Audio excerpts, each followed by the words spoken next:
Okay, this is going to be the disassembly video portion of my project. I'm going to be disassembling this Quip electronic toothbrush using a pair of pliers and a pair of tweezers. Okay, so the first thing is this tamper label on the outside. And so I'm just going to twist that to break that. And then there's this plastic tubing that covers the toothbrush, and then a custom case that has Quip labeling to hold the toothbrush upright in the case. Or I guess this would be a cap.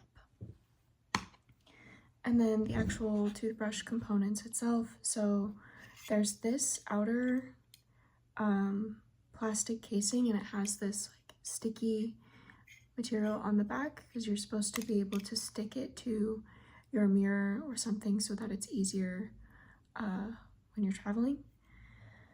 And then this also has the labeling that was, this looks like it was laser printed, laser marked. Okay, and then for the actual toothbrush itself, I'm gonna pull, maybe? Yes, okay, so I just pulled this apart, and there's the plastic part of the head, and these bristles are made up of two different types of material. There's one material on the outside, and then there's one material on the inside. They're made of two different kinds of bristles. And again, there's this Quip labeling with this plastic material on the back. But this is a plastic head, just pulled it off. And then this one is the one that doesn't have the metal handle, so this one is the plastic handle. So there's just this different colored plastic. And okay, so this is the case that has all of the metal components because the pressure sensor is right here. Because when the head is on, you press this button to turn the toothbrush on. So this is the pressure sensor. So I'm gonna pull this. I'm gonna use these. I'm gonna try to do this as gently as possible to pull this out. So this is the case that has all of the metal components, and it has these two O-rings on the outside to seal it for water resistance. So I'm going to take this apart in just a second.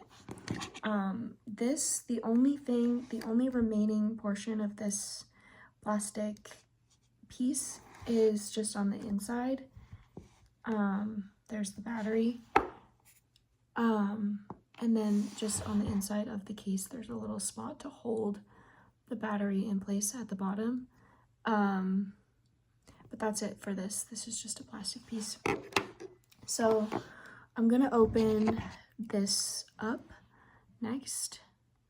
So I'm just gonna try to take these O-rings out. They don't look to be silicone. They look to be another type of material, but the main goal is to keep it sealed so that it's water resistant and keeps the metal components away from water. So I'm just using these tweezers to get the O-rings off. This is the second one. And then, okay, so I'm gonna use these. And this also has the Quip laser mark on it. Okay, so this metal, to take it apart, I'm just gonna press down and try to do this as gently as possible so I don't break it, and pull. Whoop. Okay, so this is just the casing with the pressure sensor at the top, And so this is the circuit board, and it looks like it's wired, and then this is the motor up at the top. So I'm going to remove this tape, maybe.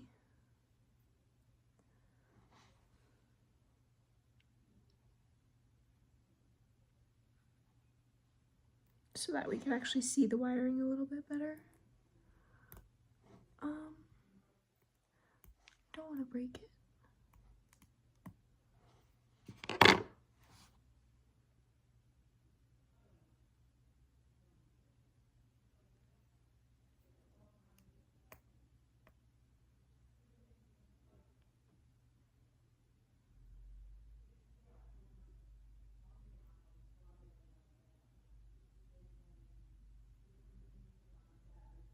Okay, so for purposes of not breaking this, I'm not going to remove this tape, but it looks like we have one wire from the circuit board, the pink wire that wires into the motor component, and then we have the white wire that's wired all the way up, and there's this much smaller little sensor up at the top here, and this is for the actual pressure sensor portion. But that's for the electrical components. And that is all of the necessary components. I'm going to put everything back together, or try to, so that this can still be used in the future. Okay, so I took the tape off, and so we have the motor. And then so this casing looks to be custom. This plastic casing on the outside to hold it looks to be custom to fit these different parts. So, okay, so we have our motor, and then we have our two wires. We have our red wire and our blue wire that are soldered manually, it looks like, onto the circuit board. And then same thing with this pressure sensor. It has like it has a slide fit, so the pressure sensor just slides in with these two wires, and that's why the tape was there, was to hold that in place. And then it has these two wires that are also soldered onto their respective locations on the circuit board. And then this circuit board is grounded here at the bottom, and there are these two metal pieces that the circuit board is soldered to. So that's just a breakdown of the electrical components and how the electrical components are connected to the plastic piece and how they stay in place.